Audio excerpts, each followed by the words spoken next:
Very very good evening all my friends. I Rohit Keswania, मैं अपने YouTube channel पर आप सभी का हार्दिक स्वागत करता हूं। आज हम यहां पर चर्चा करेंगे एसिड बेस एंड सॉल्ट में पीएच स्केल के बारे में।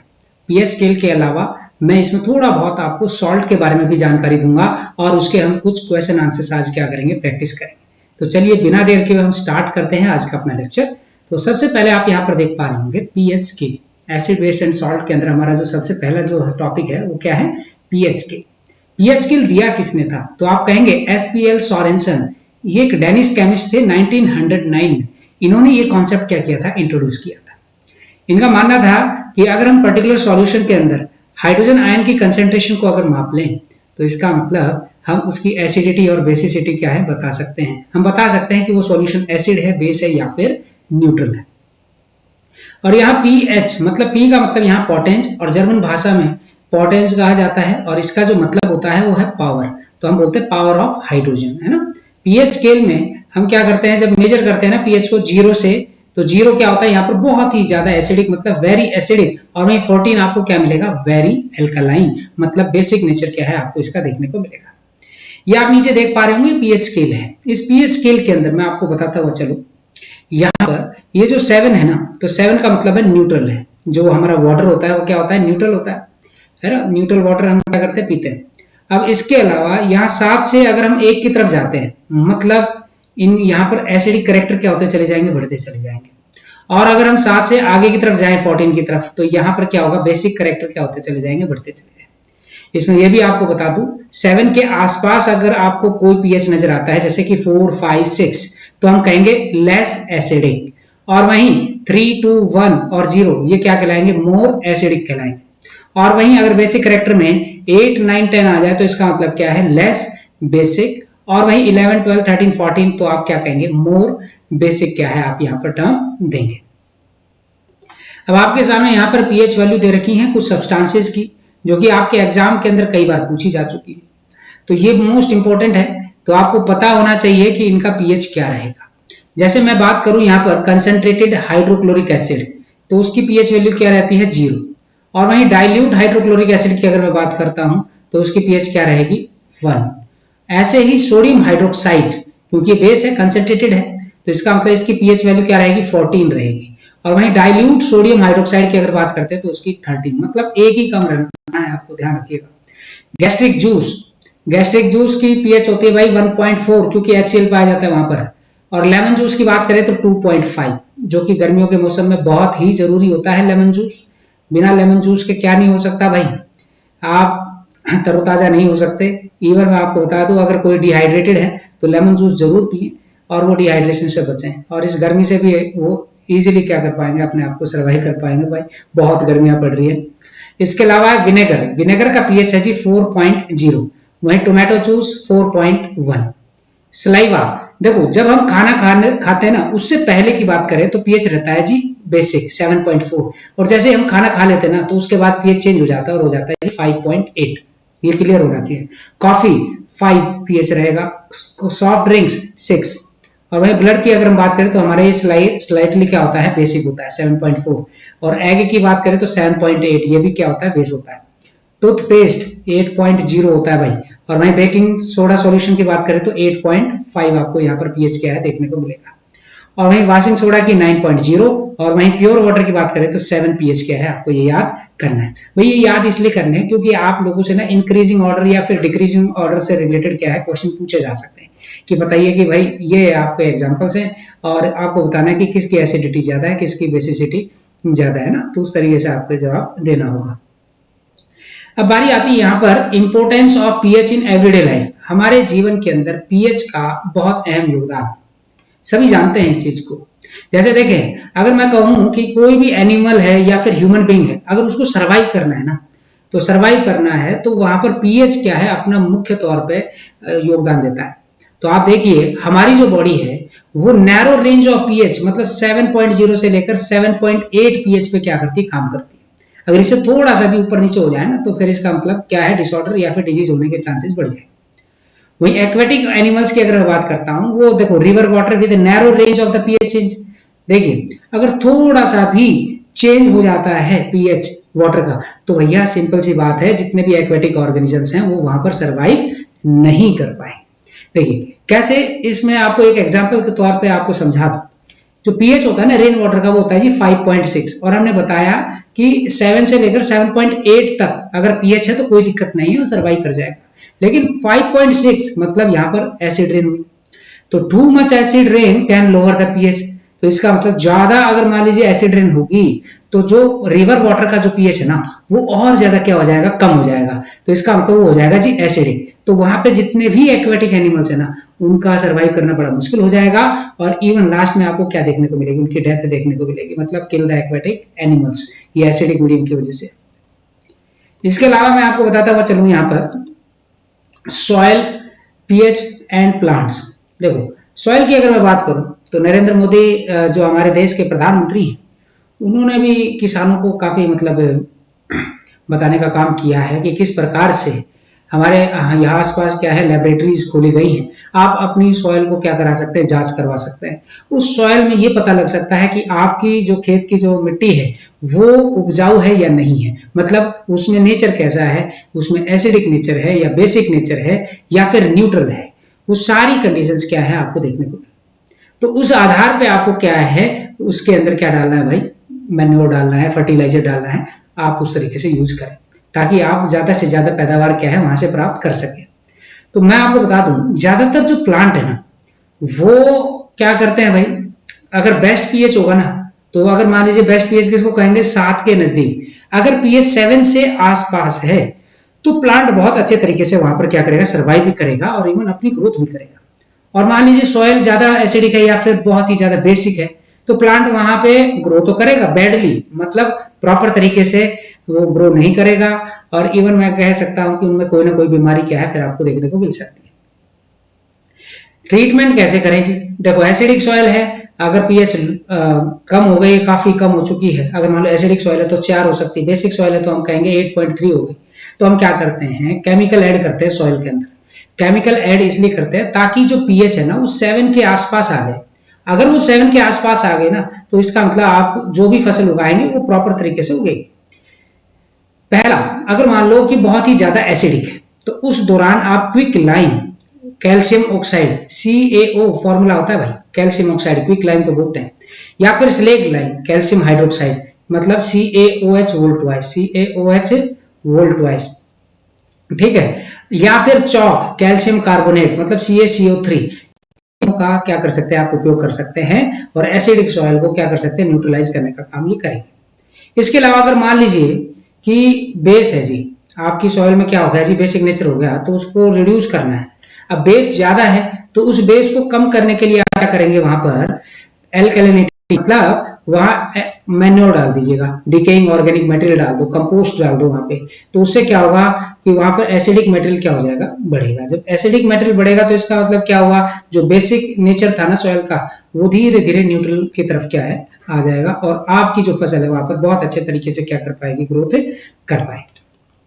अगला आप यहाँ पर देखेंगे importance of pH in our digestive system, ये भी बहुत ही इंपॉर्टेंट बात है। क्यों भाई, देखिए आप सभी जानते हैं कि आपके गैस्ट्रिक जूस, जैसे कि आपकी स्टमक की बात करता हूं तो स्टमक में क्या प्रोड्यूस होता है, गैस्ट्रिक जूस प्रोड्यूस होता है, और जब गैस्ट्रिक जूस प्रोड्यूस होगा तो उसका मतलब लार्ज अमाउंट में हाइड्रोक्लोरिक जो एसिड है ना वो आपके स्टमक के अंदर बनेगा, और उसका लगभग पीएच कितना मिलेगा आपको, 1.4।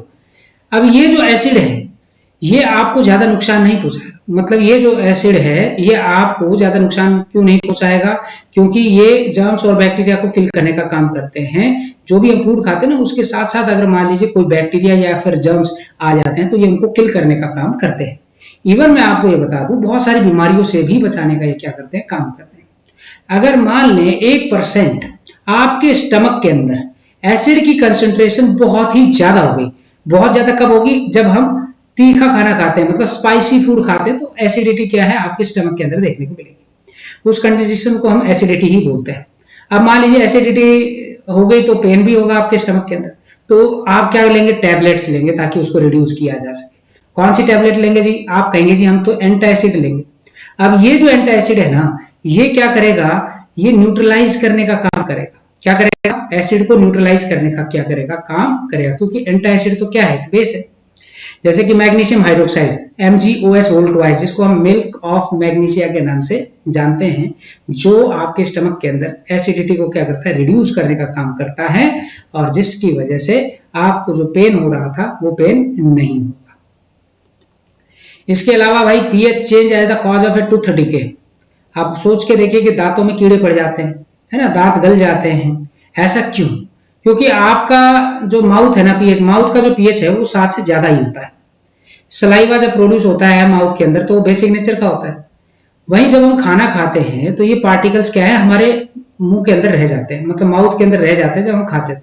तो बैक्टीरिया प्रेजेंट होता है जी माउथ के अंदर। अब वो बैक्टीरिया का नाम मैं बता देता हूँ, कई बार आ चुका है जी एग्जाम के अंदर, तो आप याद रखना।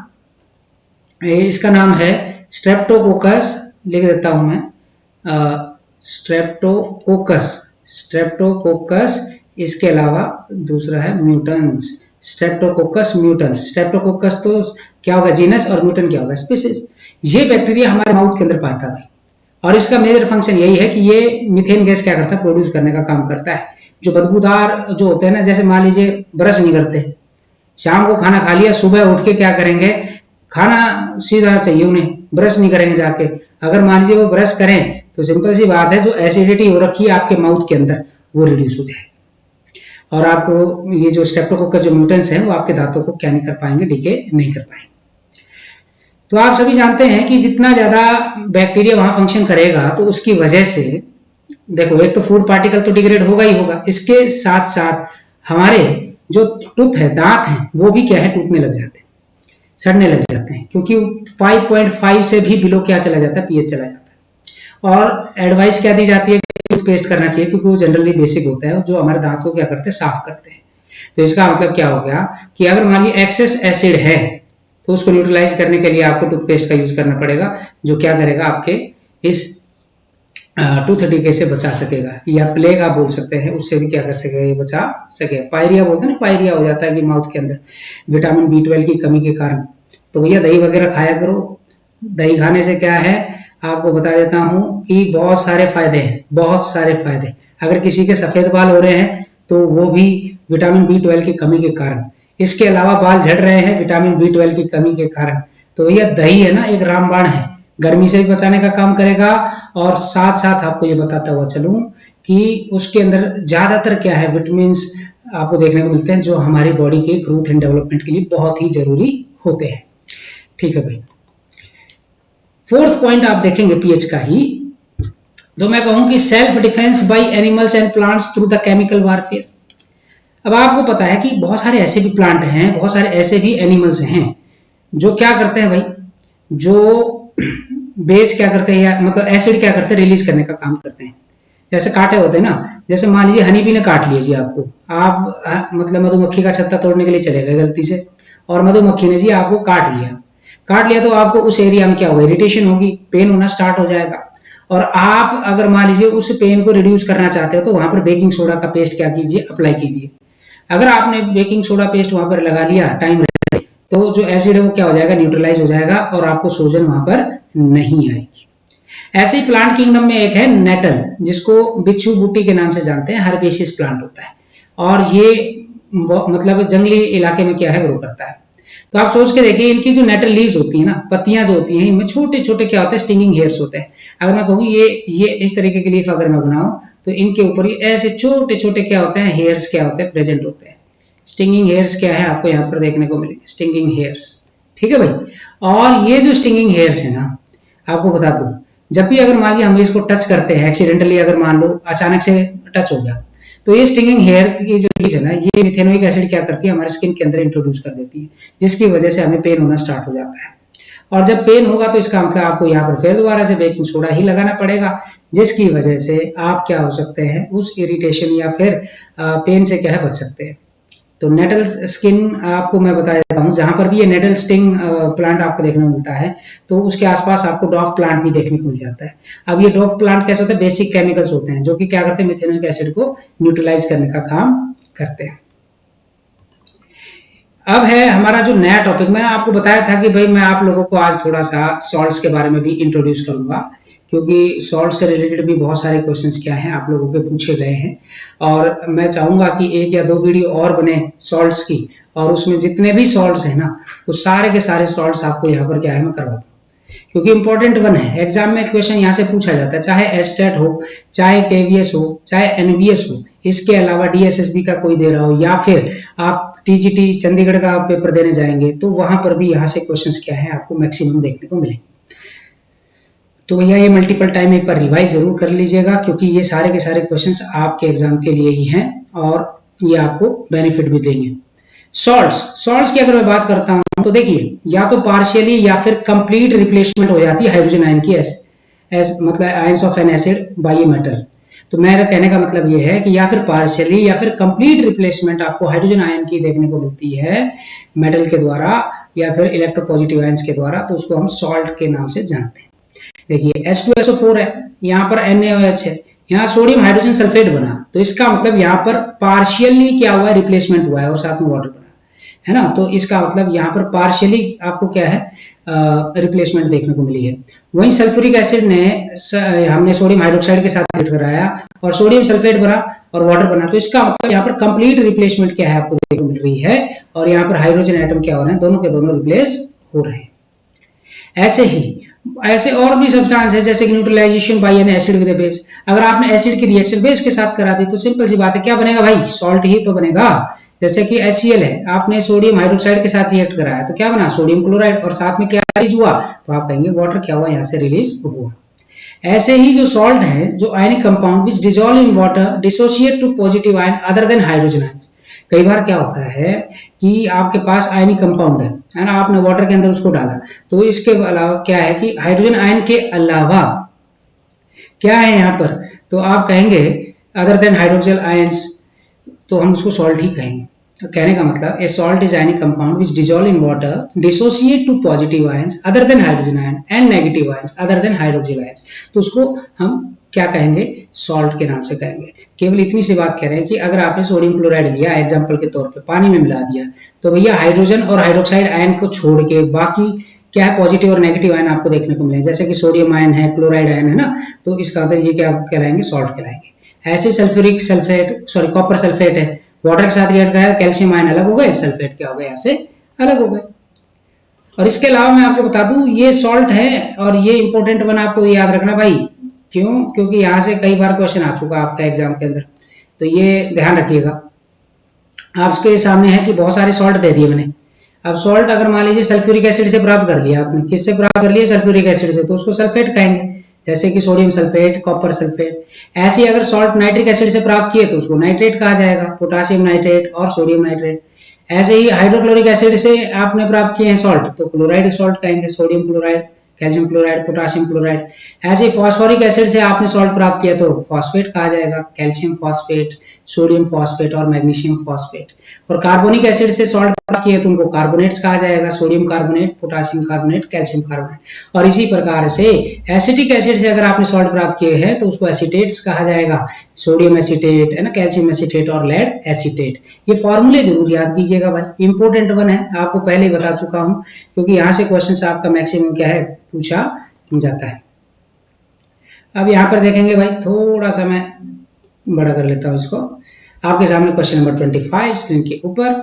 आपको भाई मैच करना है, जल्दी से करेंगे भाई मैच, क्यों, ठीक है, क्योंकि जल्दी से जल्दी ये मैच करते हैं फिर हम आज का सेशन समाप्त करेंगे। पहला है जी ब्लीचिंग पाउडर। ब्लीचिंग पाउडर कैसे प्राप्त होता है, कैसे होता है भाई, तो आप कहेंगे सर जी डीकलराइजेशन के कारण होता है। बेकिंग सोडा, बेकिंग सोडा क्या कहा गया है, एंटा एसिड, क्या बोलेंगे, antacid. Washing soda glass prepare करने के लिए यूज होता है। सोडियम क्लोराइड हाइड्रोजन और क्लोराइड की क्लोरीन की प्रोडक्शन करने में क्या करता है, ये हेल्प करता है। तो इसलिए सी ऑप्शन क्या हो जाएगा बच्चों, आपका यहाँ पर करेक्ट हो जाएगा। अब देखेंगे जी क्वेश्चन नंबर 26। क्वेश्चन नंबर 26 आपकी स्क्रीन के ऊपर है। आपको देखो जी हाइड्रोक्लोरिक एसिड और sodium hydroxide solution same concentration दे रखी है और दोनों को कर दिया जी मिक्स, दोनों को कर दिया है मिक्स। और दोनों को अगर मिक्स कर दिया है तो आपसे पूछा है कि पीएच पेपर पे कौन सा कलर आएगा, तो मैं कहूंगा जी कलर तो आएगा 7 के आसपास, और 7 पे आप देख लीजिएगा कौन सा कलर आ रहा है भाई, तो आप कहेंगे येलोइश ग्रीन आ रहा है। सर कैसा आ रहा है, येलोइश ग्रीन कलर क्या है आपको यहाँ पर देखने को मिलेगा। नेक्स्ट है question number 27, which of the following are true when hydrochloric acid is pass to the water. आपको बताना है कि हाइड्रोक्लोरिक एसिड को हमने वाटर के थ्रू पास कराया, तो क्या क्या यहाँ पर क्या क्या आपको देखने को मिल सकता है। तो आपको बता दूं, ये डज नॉट आयनाइज, देखो आयनाइज तो होंगे ही होंगे, डज नॉट तो हो ही नहीं सकता, इसका मतलब ये गलत हो गया आपका पहली स्टेटमेंट है ना। इट आयनाइज द सॉल्यूशन, ये बिल्कुल सही है। क्या ये हाइड्रोजन और हाइड्रोक्सिल आयन देंगे यहाँ पर? नहीं, क्योंकि यहाँ तो ये हाइड्रोजन और क्लोराइड आयन देंगे। अच्छा, it forms hydronium ion solution to the combination of hydrogen and water molecule, ये ठीक है। तो आपका जी सी ऑप्शन क्या हो जाएगा यहाँ पर 27 का बिल्कुल करेक्ट हो जाएगा। ऐसे देखिए भाई question number 28, which of the following statements is true for the acid. आपको बताना है कि कौन सी स्टेटमेंट है एसिड के बारे में बिल्कुल सही बता रही है। तो हम कहेंगे जी देखो, एक तो ये इकट्ठे होते हैं और दूसरा ब्लू लिटमस को रेड में कन्वर्ट करने का काम करते हैं। बहुत बढ़िया। अगला है यहाँ पर आपको डाइल्यूट एक्वस सॉल्यूशन दे रखा है हाइड्रोक्लोरिक एसिड का, तो बताना कि भाई कौन से आयन यहाँ पर देखने को मिलेंगे, है ना। तो आप कहेंगे 29 का आंसर क्या हो जाएगा? ए, मतलब हाइड्रोनियम आयन और प्लस में क्लोराइड आयन क्या है आपको यहाँ देखने को मिलेगा। लास्ट क्वेश्चन है भाई आज के सेशन का लास्ट क्वेश्चन देख लीजिएगा। आइडेंटिफाई करना है correct representation of reaction occurring during the chlor alkali process. वैसे तो हुआ नहीं है टॉपिक, लेकिन मैं आपको बता देता हूं, ये क्लोर एल्कली प्रोसेस का मतलब यही है कि जब हम सोडियम क्लोराइड की रिएक्शन वाटर के साथ कराते हैं, किसके साथ कराते हैं? सोडियम क्लोराइड की रिएक्शन वाटर के साथ कराते हैं, तो सोडियम हाइड्रोक्साइड, क्लोरीन गैस और इसके अलावा हाइड्रोजन गैस क्या होती है यहाँ पर प्राप्त वो होती है। देखो अब आप कहेंगे सर जी सभी के अंदर तो लगभग बराबर ही दे रखा है और आपने डायरेक्ट डी ऑप्शन करेक्ट कर दिया। ऐसा क्यों? क्योंकि सोडियम क्लोराइड स्टार्टिंग में ही एक्वस सॉल्यूशन में लेना है। अब एक्वस कितने में दे रखा? BCD में दे रखा था, वाटर लिक्विड में। तो देखो वाटर देखो बीच बीच में एक्वस भी दे रखा है, तो इसका मतलब सी और डी में आंसर होता। अब सोडियम हाइड्रोक्साइड बना एक्वस, तो क्लोरीन तो गैस बनेगी ना, एक्वस थोड़ी ना बनेगा, तो क्लोरीन गैस बनेगी और हाइड्रोजन गैस। तो ये आपको क्या है बिल्कुल अच्छे तरीके से क्या है पता होना चाहिए। तो ये था भाई आज का सेशन। कैसा लगा? अगर आपको अच्छा लगा हो तो लाइक शेयर और सब्सक्राइब करना ना भूलें।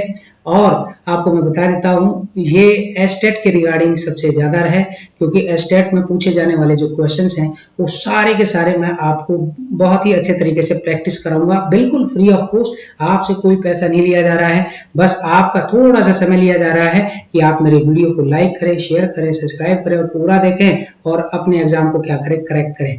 ठीक है, आज के लिए इतना ही काफी है, कल फिर मुलाकात होगी, तब तक के लिए धन्यवाद।